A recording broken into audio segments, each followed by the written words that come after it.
The opinions expressed by the host and guests in this show are not necessarily the views of Children's Health Defense.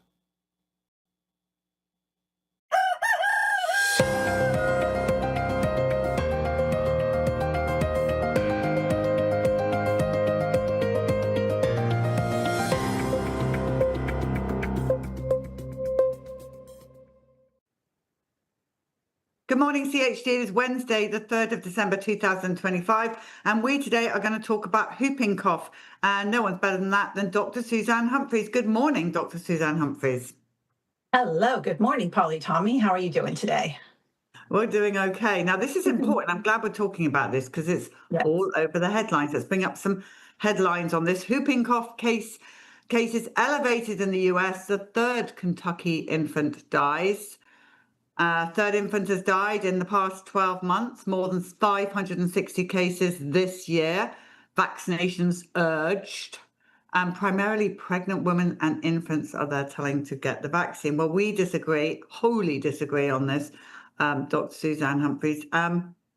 Where to start on this? First of all, they're calling these children that they say have died from whooping cough unvaccinated. Well, we know from being on the bus, we know from COVID that unvaccinated means nothing. I mean, you can just be not up to date on what they call up to date and you're unvaccinated. Yeah, I mean, if you look around on the internet, the Mockingbird program is quite obvious because everybody's really saying the exact same thing. The messages are that children died of whooping cough. That's number one. Number two, they were babies. Number three, they were not vaccinated. Number four, their mothers weren't vaccinated. And number five is that everybody must get vaccinated, including all the parents and the grandparents and anybody who's going to have access to the baby. And, you know, you said in the beginning that nobody knows more about whooping cough than I do. And there are actually a lot of professors of vaccinology who have been delving into the whooping cough issue for decades upon decades, who have quite startling things to say about the efficacy of the vaccines and how they don't work. So I have a few questions to start with, though. First off is I would really like to know the age of the infants that were supposedly died of whooping cough. I would like to know if they were old enough to be vaccinated, i.e. 2 months old. I would like to know the background history of the pregnancy and the birth. And if there are any birth defects. And thirdly, I'd like to know how the hospital attempted to treat these infants, what they did to them. Because as far as I'm concerned, there's almost always a background story there.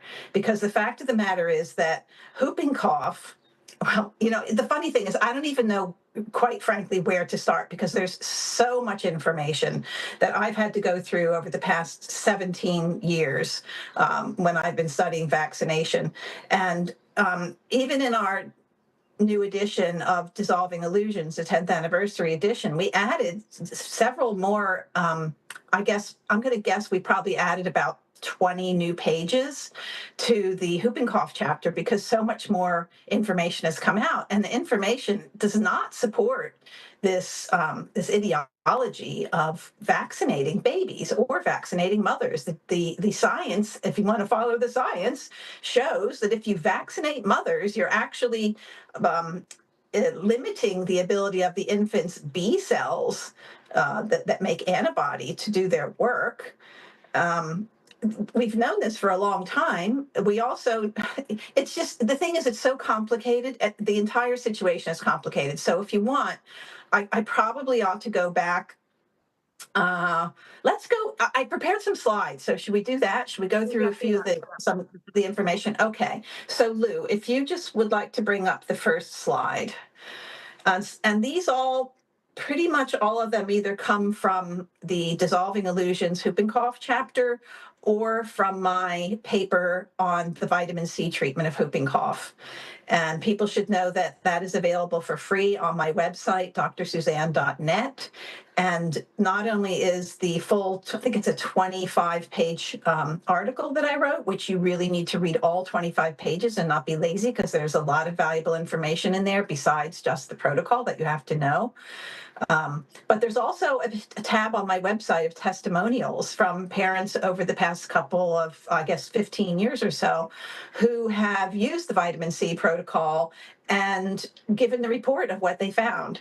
And I always ask parents, I say, just don't talk about me. I don't want to be a hero here. I want you to talk about the vitamin C and how what you saw in your own hands when you followed the vitamin C protocol. And that's what they wrote. And after a while, I got bored of it and I stopped adding the testimonials because there were just so many of them. And I just get letters from all over the world from people who have used it without my help, and it did help them. Okay, so let's go back to the beginning now. What people really should realize is that there's two different types of whooping cough vaccines. The original one was what we call a whole cell vaccine, which had the entire bacteria in the vaccine, and it was inactivated. And it caused such horrible side effects, autism and encephalopathies. Whole books were written about the toxicity of it.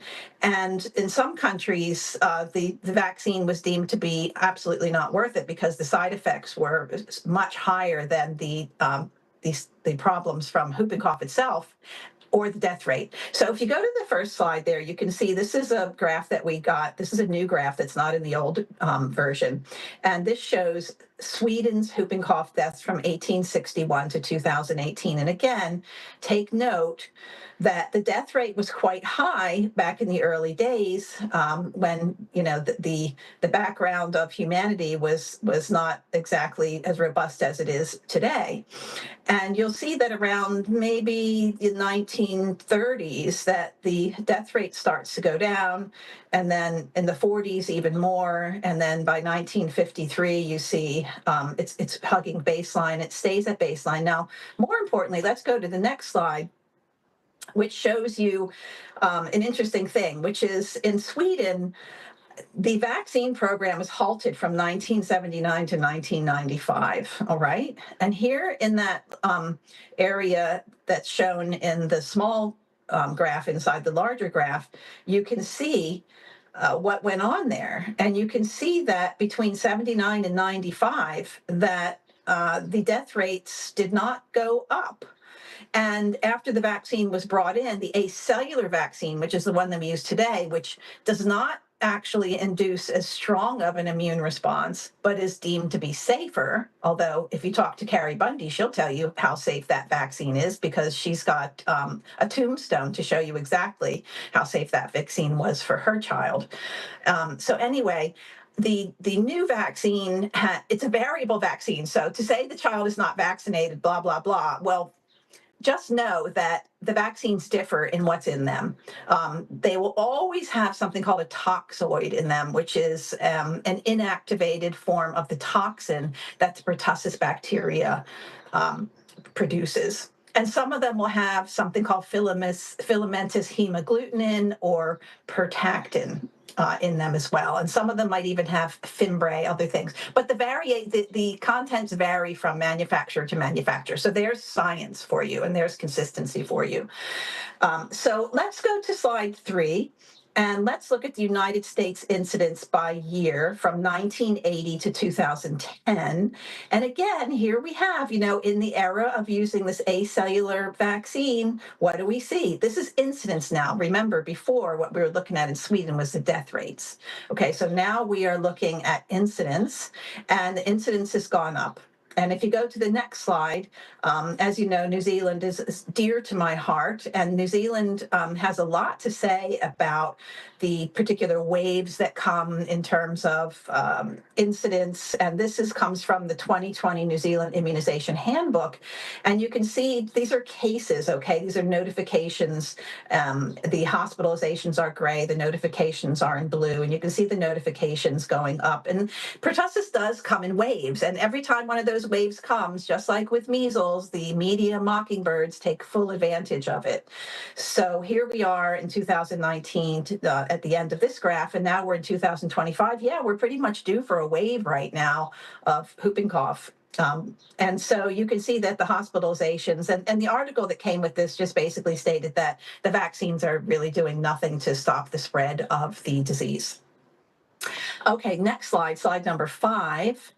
If we look at this one, this is really interesting. So this is California between 1946 and 2014. And you can see where the acellular vaccine was introduced around 1998. And whoa, look, lo and behold, you have an increase in cases being reported over and over again because the vaccine is ineffective for many reasons, which I'll get into in a minute. But if you were to try and go and find further data on this, you won't, because they basically shut it down. Okay, now slide 6. Again, this is also in the protocol that I wrote for the vitamin C treatment. So these images will be in there. And what this is showing us is just 1 year, 2010. And the point of this is that many of the children who were reported to have had pertussis had 6 doses of vaccine. If you look in the green off to the right, the yellow, it denotes 5 doses.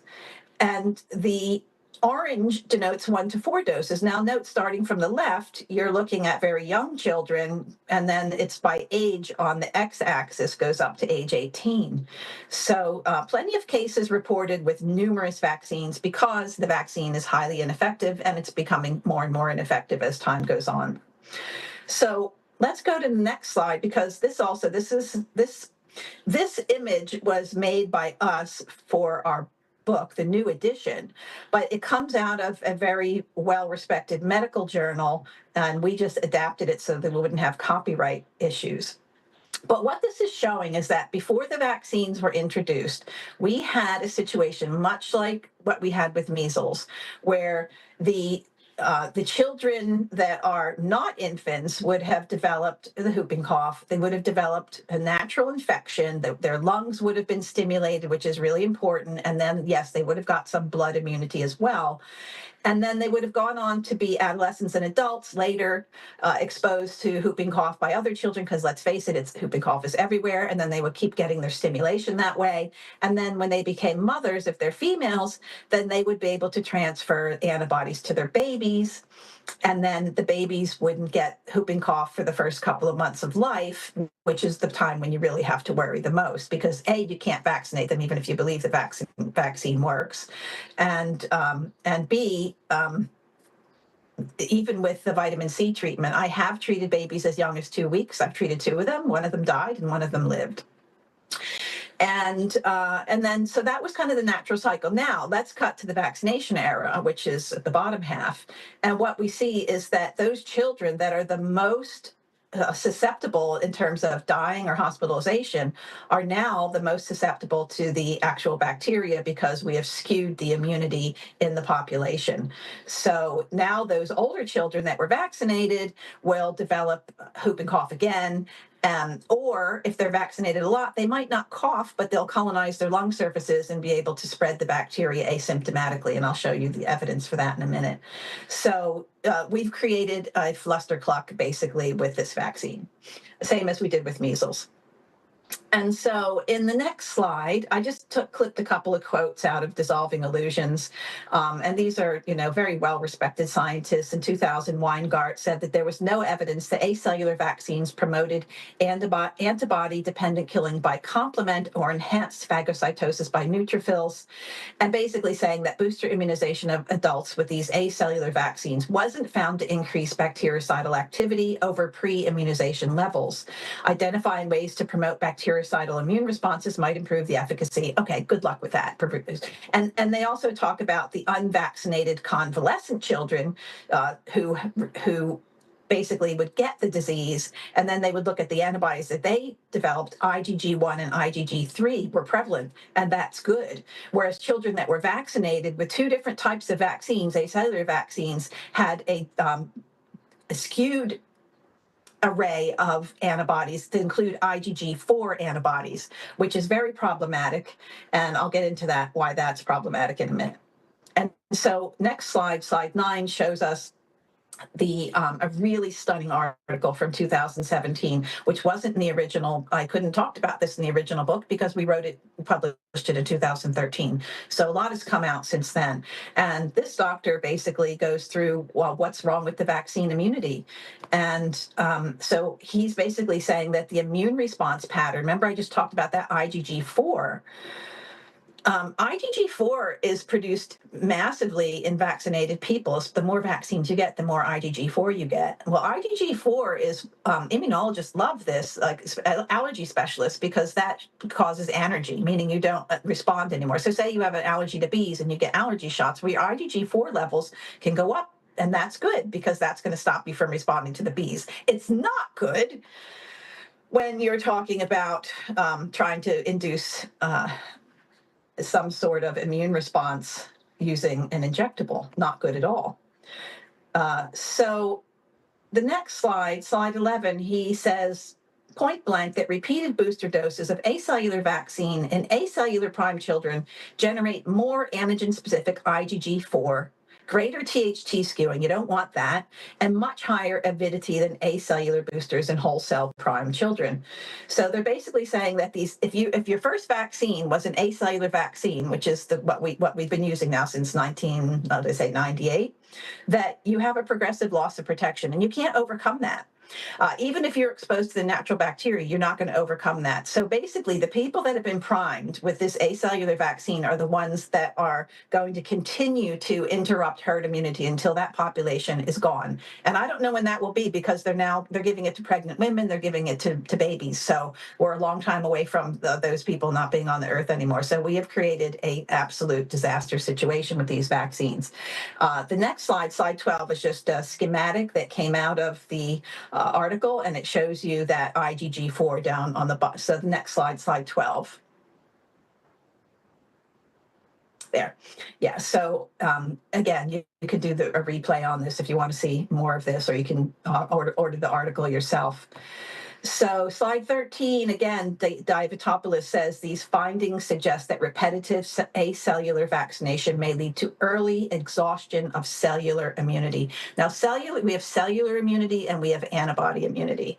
So the antibody immunity is the one, your IgG1, IgG4. Cellular immunity is basically your T cells, the ones that are your frontline defense, and they become exhausted the more vaccines that you get.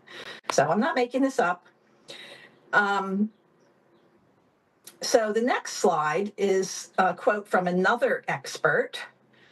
This is just a clip from our book. I just went through this morning real fast, taking some clips out. And Dr. James Cherry has been an expert for a very long time. He says, because of linked epitope suppression, now you should know that this is in the past been called original antigenic sin, and there are other words for it, but they say that all children who are primed by acellular vaccines, that primed means that your first vaccine was that one, will be more susceptible to pertussis throughout their lifetimes, and there's no easy way to decrease this increased lifetime susceptibility. So slide 15, just giving you a summary that today's pertussis vaccines, they're unnecessary because the mortality rate fell almost 100% before the vaccination programs began. Now, I didn't say the incidence rate, I said the mortality rate. The 1970s in Sweden did not decrease. So the suspension of the vaccination did not increase deaths from pertussis. So we have a real live experiment that happened, that the vaccines impair meaningful herd immunity, as I'll get into that, and I think I have a slide on that. Yeah, that's coming up later. They can't eradicate whooping cough, which is why eradication is never even discussed in terms of whooping cough, okay? Eradication or even elimination, it's everywhere. And I have had some mothers contact me saying that they were unable to get the doctor to do a test, and that usually will happen in children who have been vaccinated, that the doctors will be unwilling to do it. So you really have to push to get tests done. The vaccine cannot prevent transmission. In fact, it makes the vaccinated people are more likely to transmit the bacteria either symptomatically or asymptomatically than the non-vaccinated that have had a natural infection. And that is because of the lung surface and what happens there, which we'll get into in a minute. The vaccines provide defective and limited personal protection. And more importantly, and this part, I guess it upsets me more than anything, is that the acellular vaccines, because they, just like when you have an antibiotic that you take for a long time, that the body can, I should say the bacteria can outsmart it the longer that you take the antibiotic. Well, the longer that these types of ineffective vaccines that are given, the longer they're given and the more doses that are given, the same thing happens in the human body, is that you'll induce mutants. And some of these mutants have been well documented to have higher invasive capacity. I mean, they're much more problematic than they were, say, back in the 1920s, the bacteria that was around then. So we've created these mutants, and now we'll say, oh, it's because of the unvaccinated. Well, actually, no, the mutants have evolved, and this has been very well shown, that it evolved because of the vaccines, not because of people that haven't vaccinated. The people that haven't vaccinated and developed normal, natural whooping cough are the ones that are protecting the herd the most. Okay. Now, the next slide just gives you a summary of vaccine versus natural immunity. The vaccine only has parts of the bacteria in it, and they can't put some of the parts that are the most important, like adenylate cyclase would be a really important thing to put in the vaccine. They've tried to do that, and they've been unable to. Natural immunity gives you the full spectrum of the bacteria, it gives you all the toxins that are produced, and so you get to respond in a broad fashion, and you get to respond at the lung surface, not in a muscle in the blood compartment, which doesn't do very much at all. So that's a big difference. So the vaccine produces lots and lots of antibody, but the antibody turns out to be the wrong shape, because what they did to the pertussis toxin, to call it a toxoid, is that I believe they used formalin, and it actually changed it, what they call the conformation, the shape of it, so that the body doesn't respond very well to it at all. And again, that's been very well described, and we put that into the book. So when you have natural immunity, your T cells are going to be doing a lot of the work, and that's really much more desirable. That's what we call the Th1 arm. The trolls love when I say that. Okay, so when it comes to vaccine immunity, you get this IgG2 and IgG4, which dampens your cell immunity. When you have natural immunity, you get IgG1 and IgG3, which is the best way to do it. And vaccine Th2 arm, natural immunity Th1. Vaccine gives you what's called original antigenic sin, meaning that you're always going to respond the same to whatever your first interaction with whether it's a vaccine or whether it was a bacteria. And the vaccine does, and the natural infection does not do that. Again, so the next slide is just giving you another reference, and this is by Smallridge from 2014. And again, this was after the first edition, so it's only in the second edition. And they summarize by saying that there's a resurgence of whooping cough due to two deficiencies in the vaccine, that it fails to protect the vaccinated individual from infection. It may blunt the severity of the disease, which is basically the big flag that the pro-vaccine zealots want to wave, and ignoring all this other stuff. And failure to prevent does not prevent transmission. And they said that they were surprised to determine that an acellular vaccine previously found to affect pathology and colonization of the lungs was ineffective at inhibiting shedding and transmission. Okay, so the next slide is Warfel. So this is a really important study. Warfel later published another study backing away from this, but sorry, you can't unring a bell. This was an actually very well designed, very good study where they looked at baboons. And if you want to go to the next slide, slide 19, well, I'll show you what they did. So the blue line represents naive, meaning that these baboons had no experience with the vaccine or with the bacteria. The red line represents baboons that had the acellular pertussis vaccine.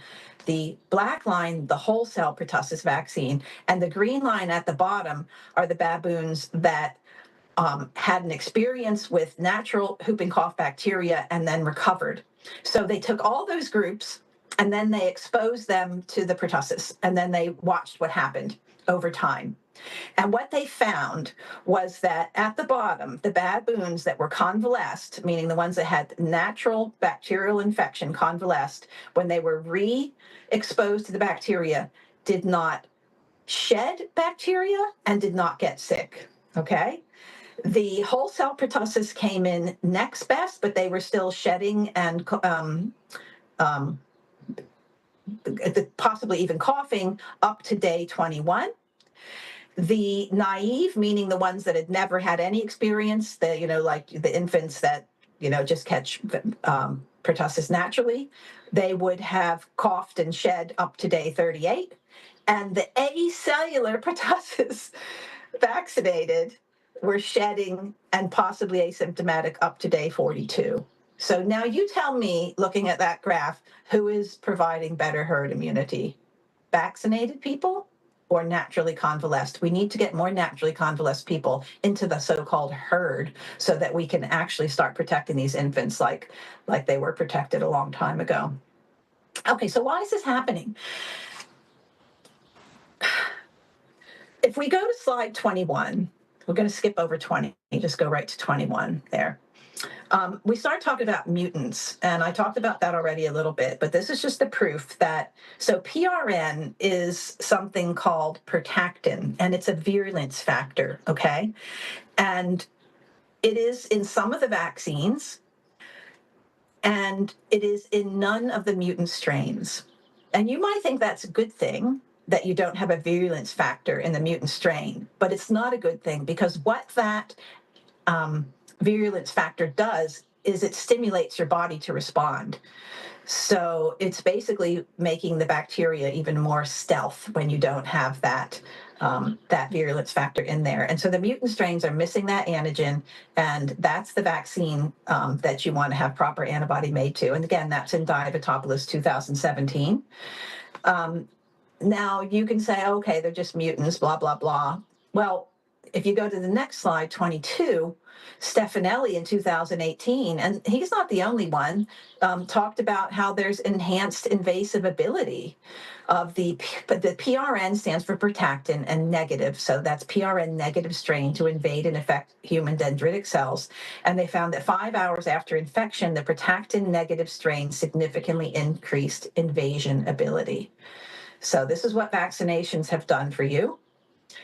And in the next slide, we have more proof of that. In 2009, MOOI, M-O-O-I, again, that vaccination selects for increased virulence and indicates with, it's over and over again. It's not hard to prove this at all. The next slide from Salah Fareh in 2013, again, didn't make it into the first copy of the book, but they talk about, despite high levels of vaccination coverage, pertussis circulation cannot be controlled at all. Okay? So people need to just STFU about not being vaccinated being the cause of having problems. So the last slide, this is slide 25, basically summarizing that today's pertussis vaccines, the acellular vaccines, impair meaningful herd immunity. They cannot eradicate whooping cough. They cannot prevent transmission. They provide defective, limited personal protection. They yield to mutants that have higher invasive capacity. And if you want to talk to Carrie Bundy and other people like her, because she is not the only one out there, she was told by her doctor that if she did not give that vaccine to her 2-month-old baby, that baby would die of pertussis if it got infected. And so she complied, and that baby was dead within, I believe it was 48 hours. Okay, so she's a mother on fire. So you want to keep creating more anti-vaxxers? Go ahead, keep up with your rhetoric. And that will be that. Yeah, that was really informative. And again, people, you really need to get the Dissolving Illusions book. Now, where can they get it, Suzanne? They can get it on Amazon. The best place to go is dissolvingillusions.com, because we have alternatives to Amazon now. It's been translated into 9 or 10 languages now, including simplified Chinese. And we'd much prefer that you go to the dissolvingillusions.com website, because it's got a lot of other information there, including how to contact both Roman and myself and our other books that we've written, and how to get the translations and the 3 different versions. What we have is the original, which you can still buy the original book. I don't know why you'd want to, but we have the updated 10th anniversary edition that was put out last year. And we have a companion book, which is, I think it's amazing. I wish we had another title for it, but the companion book is basically a lot of information that we weren't able to put in the original book. It's over 200 quotes from doctors over the past 200 years who regretted ever giving a vaccine. So the anti-vaccine movement was started as soon as vaccines were created. It was a big problem. Encyclopedia Britannica chapters and difficult to obtain other literature, as well as a full timeline of vaccination. And you can get it on So- video as well, right? Yeah, so it's on Audible and it's also on Kindle. Okay. And this is someone I highly recommend that everybody gives this book to the people in the family that are arguing with you. This is the way to shut them up. And if they still don't get it after reading Dissolving Illusions, then there's no hope. Yeah, I mean, that pertussis chapter is so full of medical references that I can't, many doctors who don't have skin in the game anymore, like maybe they're retired or maybe they're plastic surgeons or neurosurgeons, usually surgeons, because they don't get a lot of income from vaccinating, but they write to me in quiet, in the dark, and say, I'm really happy you're doing what you're doing. I totally agree with you. Keep going. And I can't say it myself, but thank you for saying it. So there are lots of doctors out there who have been turned around by reading this book, as well as nurses and physical therapists and other medical professionals. So don't be afraid to put it in front of them, because you never know. While they might scoff at you initially, they might start to sniff around it later and maybe even open it up. Let's talk about let's just summarize this up. The DTaP is what your children get. The Tdap is what the adults get, including the pregnant women. But here's the bottom line, I think, to what Dr. Suzanne Humphries is saying. And that is, if you think your pediatrician is giving you better advice than what you're hearing now, you're going to go, we're going to talk about, you're going to see Carrie Bundy's story in a minute. But this vaccine, this is truth. This is the people of America telling you this. We've traveled around on the bus. Actually, not just America, New Zealand, Australia, Canada, England, Ireland, Scotland, Wales. We've been to all these places and they all have the same story. So the DTaP that you give your child could kill your child. That's the bottom line. It could kill your child. SIDS reports coming in from those people, they had the DTaP. So you need to understand this vaccine can kill your child. Your pediatrician's not going to tell you that. If it doesn't kill your child, it could seriously injure your child to the point where it will be injured for the rest of its life, like Billy. And also, it will lower the immune system. So there is nothing, in my mind, good about putting the DTaP into you or your child. Correct me if I'm wrong. No, that's absolutely right. And it has a lot of aluminum in it, as well as other chemicals. So we need to consider that, as well as you're unlikely to just go into the pediatrician and just get a DTaP. They're going to put other vaccines in at the same time, maybe even some fluoride onto the gum line. They're just doing the craziest things right now. And the other thing I just want to emphasize is that there are treatments for whooping cough. It's not, and there are nutritional guidelines for whooping cough. And I go through all of that, including the azithromycin. I think there's a place for azithromycin in a very young baby who's at high risk. If you can catch it very early, azithromycin works quite well. Limiting the sugar intake during this infection is really important, because you need to keep the endotoxin production in the gut down to a minimum. And so some people are like giving their kids like lots of juice when they're, and even fruits. Like, you really got to keep that down to a bare minimum and use alternative sweeteners if you need to do that.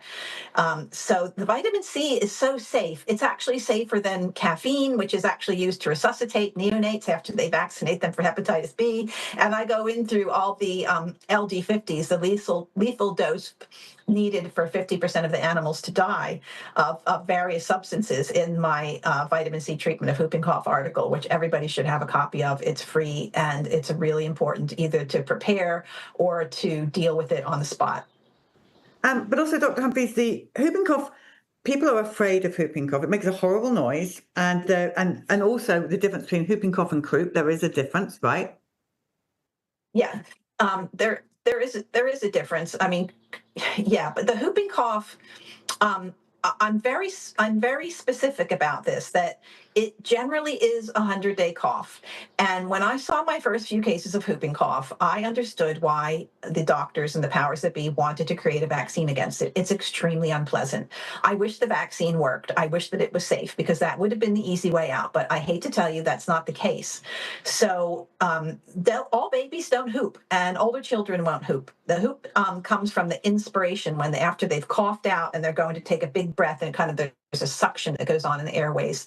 That if they're like, it's kind of like, like a wind instrument, so to speak. So it does make this noise. The biggest problem is that babies can turn purple. They can have pooling of the mucus in the bottom of the lungs because the cilia, the hair cells, can be basically stripped off of the bronchial tree if you don't get to it very quickly, because there are toxins that basically rip those hair cells right. I mean, it's an evil bacteria. I am never denying that. But what happens when you treat it adequately and you get the nutrition right, and ideally there's breast milk involved, that what happens is the babies don't turn purple. You're able to get that mucus coming up. And that's the most important thing, is to get the mucus up, because if it sits there, that's when you can start to breed secondary infections. I've never once had somebody come to me after treatment saying that there was a secondary infection, because vitamin C is a really good defense against that. But antibiotics won't do that. And in fact, there's so many cases, and I researched this thoroughly through the CDC's websites and various different medical articles, that the vaccines they tell you that it will, if you have the antibiotics, if you give the antibiotics, that you will no longer be a carrier. Well, that's not a hard and fast rule at all. There have been lots of children, both in my experience as well as the CDC's MMWR reports, where carriage continues and sickness continues even after giving the antibiotics. But if you get in there really early, it can have some effect, but it's not going to, unless you kill off all the bacteria, you're not going to stop that effect of stripping down that cilia that basically, it's a beating cilia that normally in us, or in me right now, just pushes mucus up and out rather than letting it sit inside of the lungs. And that's really what you want. So it's a very unpleasant situation. It can be terrifying. Babies can hold their breath. They can turn blue. And I always say to people when they consult with me, look, nobody's going to hold you at fault. If you want to take that baby into the hospital, that is always your decision. I'll tell you, every single time someone I know has taken a baby into the hospital, all they do is they lay the baby on the back, they put a monitor on them. If the antibiotics have already been given, which they usually do, that's all they do. They stop the breast milk, they don't give vitamin C. And in fact, I've got one case that was so dramatic, I just want to talk about it briefly, where these parents contacted me. Their very young infant, I think he was slightly less than 2 months old, was in the hospital in California. His name is George, and I get a birthday card every year from this family now. And George was laid on his back, and the hospital staff was insinuating that the baby wouldn't survive, and so the parents contacted me at first. I was like, I want nothing to do with this whatsoever. And then they kind of broke me down, and I helped them. And I said, look, what you need to do is get the baby off of his back. You need to pick him up, start moving him around, get that mucus moving, and start swapping some vitamin C inside the baby's mouth. Well, within 48 hours, that baby had turned around so quickly that he was out the door and home. And now I get a birthday card from early on, it was from the parents, and sometimes even little gifts. So, these are the kind of dramatic things you can see just by giving vitamin C and getting that mucus and treating the baby's body properly. And that's what I go through specifically in my article. That's fascinating. Now, Suzanne, you're talking about breastfeeding being vitally important. So what if the mother has stopped breastfeeding, the baby is 18 months or whatever? Is raw milk okay, or is it not? Oh, I don't know. I don't really know how to answer that. But look, if you have an 18-month that has whooping cough, I'm no longer really worried that baby's going to die. It'd be really unusual for an 18-month-old healthy baby, especially if they'd had breast milk in the past. So I just think it's really for the younger infants, because you want to colonize the gut appropriately. And that's really what a lot of breast milk does. It colonizes the gut, which makes the gut, kind of the cells adhere better and create a firm barrier with good mucus on the lining, and then you're better able to deal with the normal endotoxin that occurs, as well as all the endotoxin that baby's probably swallowing from the whooping cough bacteria. So 18 months old, I'm just not worried about a baby dying. I mean, the hardest babies to treat actually are not babies. The hardest children to treat are the ones that are kind of walking around now, the 4-year-olds that have a mind of their own, or even 7-year-olds. That can be really difficult because, if they're accustomed to having, bread and cereal and, regular standard American diet, and the parents say, well, that's all they'll eat. It's like, those are the ones that are really difficult to treat because, you're chasing them around with vitamin C and they're wanting to eat junk food all the time and not drink appropriate amounts of water. Whereas the younger ones, you can pretty much control really well, especially infants. So infant over 2 months old, I tend really not to worry about the survival rate if they're using the protocol properly. So food is critical. And in our day, it was steamy showers, steamy rooms, yes or no? Yeah, I mean, there's nothing wrong with that because that can help to some degree if you have dry mucous membranes, if it's in the winter. Some people will put just a little tiny bit of lavender into a humidifier, not into what are they called? The oil, forget what the diffusers.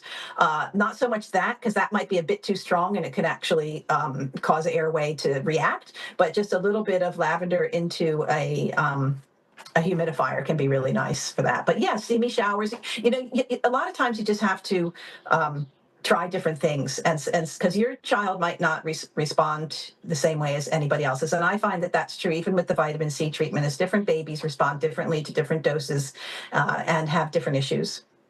And you may not be able to comment on this as a doctor, but I just want to warn people what we've seen with the measles recently and now the whooping cough. It seems an awful coincidence to me that the measles kids and the so-called measles kids and the whooping cough, they're all dying in hospital. There is something dangerous about going to hospital in this day and age, which is terribly awful to say. But my message is please don't go unless you absolutely have to. And if you have to, you need to take some representation with you, legal representation with you. Yeah, and I would really love it if CHD could locate the parents of these children and find out if we can get the medical records to look at them. I know that they will be highly revealing. Yeah, but the weird thing about this, and our science team are on that for sure, but this weirdest thing about it is like they don't exist. I'm sure you do exist if you're watching this now, but we need to hear your story. It is vitally important. If you are truly unvaccinated and your baby was and your mother is, and three of that situation happened, we need to hear about that. It's as important as the death from the DTaP. That's right. I suspect that they were not vaccinated because they were too young. That's what I think probably happened. And then the hospital did what they do. Or like with all the other cases, unvaccinated means they just didn't have the latest one. These people are just, the mainstream news are disgraceful liars. And that is what's causing the problem. They're putting such a fear, like they did with the measles, and people are running around desperate to get these vaccines because they don't want to die like these supposed girls in Texas and now the Louisiana children. And it's simply not true. We know the Texas girls isn't true, Suzanne. Absolutely. And unfortunately, the mainstream media is what most people watch. And so that's why it's very important that people are watching this now to share it and never shut up about it, because they don't actually care what we're doing here because we're such a small amount of people compared to the masses that are watching mainstream media. So we have to make our masses bigger. Yeah, can we just talk about the shedding for a second? So if you get the Tdap or whatever, say you're a granny and you've been told you have to get the Tdap, otherwise you cannot visit your grandchild. You, correct me if I'm wrong, my understanding is you could actually make the brand new newborn actually sick. Okay, so it's not like a COVID shot, and it's not like a live vaccine. So your vaccine itself will not do that because it's just dead particles of the vaccine that make you sick. But how it can actually affect the baby is that if that person that's been vaccinated numerous times later encounters the bacteria, which is pretty much ubiquitous everywhere, then they're not going to respond to it in a normal fashion through the lungs. They're going to be like one of those baboons that I showed you that harbors the bacteria at the lung surface and can cough it out asymptomatically and give it to that baby. So that's how it would shed. It would have to pick it up somewhere else because of its inferior immunity that was induced by a vaccine and then give it to that baby. So why does a young mum tell the granny that she's got to get the DTaP to protect the baby? How is that going to protect her newborn baby? If it doesn't protect, no, it doesn't protect the baby. It does the actual opposite. And it means that you're probably not going to have a babysitter for very long because you're going to kill granny, because they're basically telling them that every time a baby is born in the family that they have to get another shot. So poor granny's got to stop. Grannies have to stop. And so many of them are blackmailed and they go and they do it anyway. And they send me emails or ring me up and tell me how sick they got afterwards. So that's one way that you can lose your part of your village who's going to be doing your babysitting, is just keep jabbing them like that. And they're doing the same thing with the COVID shots. So here's another scenario for you. What would you recommend? So say a young mum's pregnant. She's got two older children who are at school, because we all know from school they bring back stuff. And she's got this she's got a newborn baby. What the problem is those school age kids bring back all kinds of crap and pass it on. So would it be sensible to not how long do you keep that newborn baby? I don't know. Do you not send those kids to school? I mean, what's the deal here? Yeah, I mean, it's a big problem because, as evidenced by the slide that I showed you in the pre-vaccine era versus the post-vaccine with all those pictures, is that now those children that are school age, they're if they haven't experienced the whooping cough before that baby was born and have durable life, at least 30-year immunity, then they stand the chance to pick it up, usually from a vaccinated child, and bring it home to that baby. And it's a problem. And I've had this happen. I've had pregnant mothers call me up, panicked because they're going to have a baby soon, and their kids are at home with whooping cough. And my answer is like, I'm sorry, but the children have to go live somewhere else, or you have to go live, preferably you leave that house, because God only knows what's sitting around on the surfaces there. So I try to do my best to get them for, until they're completely, and the antibiotics, like I said, you cannot rely on the antibiotics to stop the shedding of somebody who's already infected. It's not 100% by far. So in your situation, look, you can't keep your kids hostage, your school age kids, and say, I'm going to homeschool you and never let you around anybody else. But I think it's pretty much good wisdom to keep a baby out of circulation as much as possible for 2 months, because after 2 months, that's when, their lungs are mature enough to be able to cope. It's not ideal to have whooping cough at 2 months. I'd much rather see it, 8 months or older. But at 2 months, then, so keep them off airplanes, keep them off trains. Don't bring them into the malls. Stop going to your coffee events. I don't know what else to say, but we've created this situation because of vaccination, and now you're stuck with it. I don't have a perfect answer for it. Now, and when does the immune system kick into to what you said, 18 months, you're not so worried about it? Is that when the immune system has another boost? Well, it's a very slow process. So what happens when babies are born, and this has all been very well documented and outlined in my infant immunity series that you can watch on Odyssey, is that it's always been presumed that babies are born without adequate immune systems. Well, that's not true. Babies' immune systems can respond to just about anything early on. But it's at a cost later in life. So the ideal is to have the baby be born, to have the mother's healthy immune system being transferred into that baby through that mother's breast milk, to have antigens from food being transferred into that baby, getting it used to what's in the world, because what's most important is to learn what not to respond to, believe it or not, because if we responded to all the antigens that were around, then the baby would have autoimmune diseases and would die. So we have to learn which bacteria to respond to, which viruses, which are invasive, which are not invasive. And so over time, how I look at it and how other vaccine scientists have looked at it is that the immune system of a baby is intentionally clamped down by the divine creator. And that over time, as the introduction continues and as the breast milk changes according to the age of a baby, it's a miraculous thing. And so those clamps are released slowly, slowly, slowly. And then by about 2 years, that immune system is functioning more by itself. I think it's ideal to keep breastfeeding as long as possible and as exclusively as possible, at least 6 months. And then you have to, test food and see what's causing a reaction, what's not. But best thing is to give food that the mother has eaten, and then give that to the baby. Healthy food, of course. So that's really what happens with the baby's immune system. It's not that it's unable to respond, but that it's purposely held down while it's learning about the world. It's kind of like, wisdom. Wisdom is shutting your mouth and looking around and observing and listening. Well, the immune system has its own way of doing that. And then after you learn enough, then maybe you say something. And so that's the equivalent of what happens. And I detail that in my infant immunity series on my Odyssey channel. If you can't find that, go to my X channel, DRSUZANNEH7. That's my X channel. And at the very top, I've pinned my Odyssey channel, and you can go and look at the infant immunity series there. Very important, because I go through the gestational time, I go through the birth, and then I go through the first 2 years and what happens with the immune system. Dr. Suzanne, just quickly want to ask you, the doctors will say to the pregnant women, if you get the Tdap, you will protect your unborn baby from whooping cough. Is that a true statement or untrue statement? It is untrue statement, and it's backed up by numerous references in the 10th anniversary edition of Dissolving Illusions, some of which I've brought up today, that actually, and this is all kind of newer information, that when that mother is vaccinated, what we now know is that that actually creates that situation of original antigenic sin in the baby's called germinal centers, B cells, so that they're not going to be able to respond adequately normally like they would if they were not stimulated by a vaccine in utero. And that's been shown in mice, it's been shown in petri dishes, and it's been shown in human blood as well. And not to mention that we have done stories of babies that have died following the mother being given the Tdap while pregnant, and then the baby dies, and then she has to deliver a stillborn baby. So that could happen to you. So I want people to know the truth that these mothers just didn't know and still don't know because of censorship, because of everything else. Correct. Right.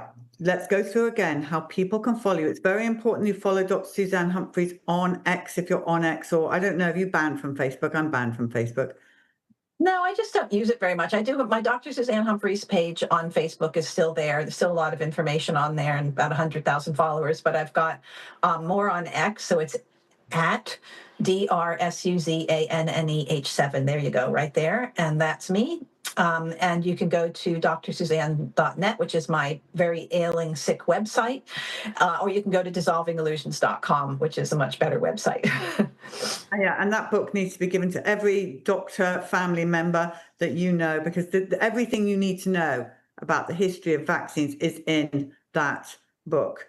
So, right, everybody, listen. What we're going to do now is we're going to play Carrie Bundy's story. It's very important that you listen to this because, like Dr. Suzanne Humphries said, she had these two beautiful children. Mason was a beautiful little baby, born premature. Well, you'll hear it in a minute.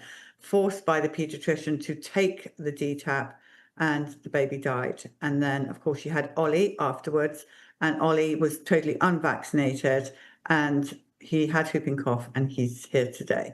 So it could not be plainer than Carrie Bundy's story. Dr. Suzanne Humphries, thank you for all your work, for all the work that went behind the presentation today. And please, to our viewers, please share this with all the young mums. It's very important because the fear of the media is going rampant right now. It's only going to get worse, along with the measles. Thank you for being on this morning, Dr. Suzanne Humphries. Thank you, Polly. Thank you, everyone. Bye.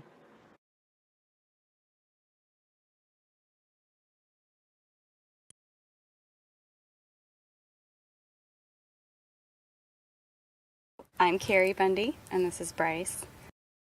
He was born totally normal. He was happy. He was healthy.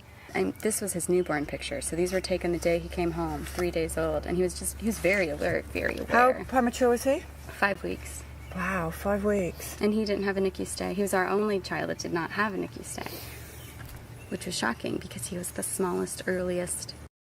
So he got his first round of shots at 2 months old. And that round of shots changed him right away. He went from a normal baby. He was our third, so we knew what normal meant. You know, babies are fussy sometimes, but he started screaming 23 hours a day. He had just been hospitalized for RSV. And when we went in, I said, I don't feel comfortable with him being vaccinated because he's just been so sick. I think that we need to wait. And the pediatrician looked at Bryce and I and said, if you don't vaccinate your son, who was born at 35 weeks and is a premature baby, you're signing his death certificate for this whooping cough. So let's get this clear. The pediatrician said if you don't vaccinate your child... You're essentially signing his death certificate. Yeah. Which was very ironic. Are you both there? Yeah. Because I didn't want to do it, and Bryce was like, we have to do this to keep him safe. I mean, the doctor knew who to target of the two of us. Because the moms always question everything first, and the dads just kind of go with what everybody else is doing. So well, I mean, I was more like you. I just went with the medical. Right. I just can't get over that. So they cannot get over the pediatrician coming out with that line. If you don't vaccinate him, you'll be signing his death certificate. Right. That's tragic. Okay, so then what happened? So he got vaccinated. This was March 1st. And the next few days, he was really calm, which was weird because he'd been screaming for 2 straight months. They won't make eye contact. And we have look videos at you. of We that. won't respond to you. He just kind of looked at the ceiling, and anytime you tried to get in his way, he would just look around you. So, 2 days of that. Yeah. And then It was 3. It was March 4th. He actually had the best day that he'd had in 2 months. He was smiling. He met my mom's best friend that morning. And we have pictures that day of him sitting quietly with Ella, who was 6 at the time, and just learning to reading books. And that's the last picture I have, because we went up to our room and I walked up to kiss him goodnight. It was 12:06 in the morning, and I bent over. It was dark in our room, and we just had a nightlight.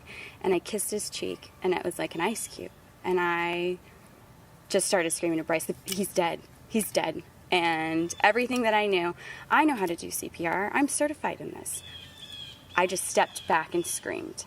And Bryce walked in and just grabbed him and ran. And I'm like, where are you going?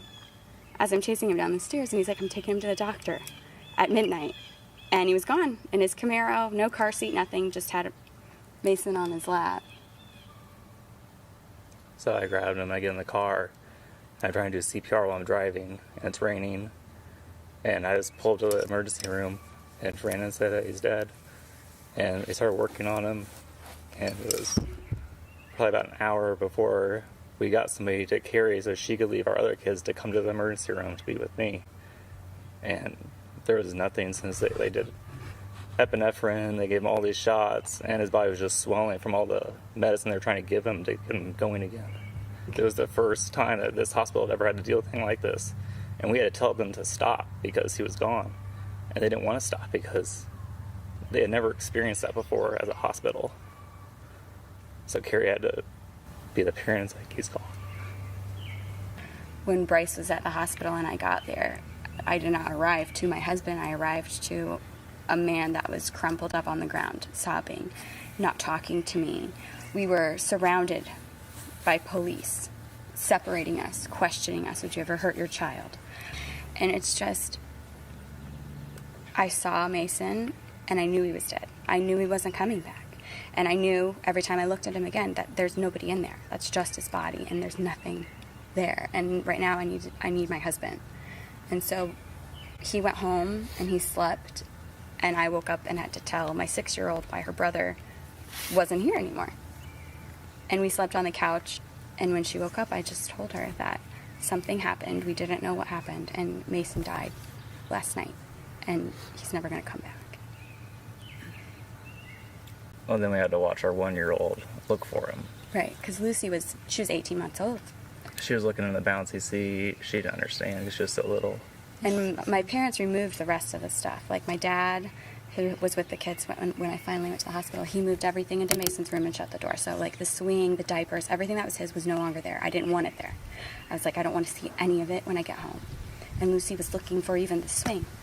She was calling his name. She called him Bubba, trying to say brother. And she's like, Bubba, Bubba, looking everywhere. And you just cannot tell, a baby that's under 2 years old, like, what happened. So she doesn't remember him, but she knows of him because she's heard us talk about him. This isn't like a stillbirth or a miscarriage, which is equally devastating, but like we have a year where Thanksgiving, Christmas, holidays, there was a child in these pictures with us that the next year was gone. There's no words really for that. I mean, No, there's not. I'm sorry.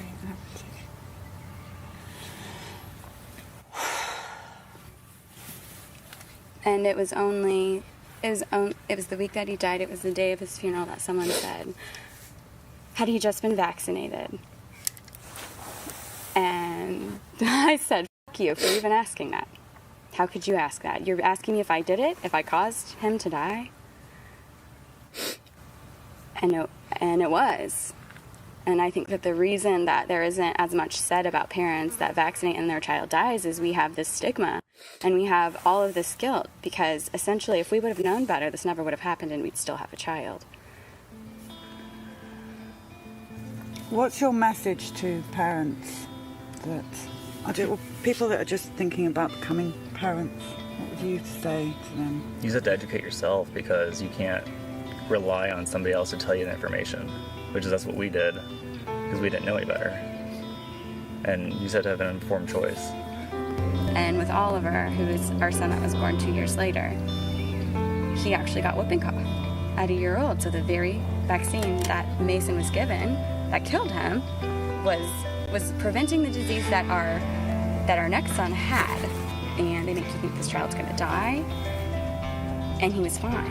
And so it was even harder to see that this disease that I had been so scared of, that I didn't listen to my intuition, was not as scary as I'd been led to believe. Well, and he's still here today. Right. Stronger than Right. ever before. And he's very healthy.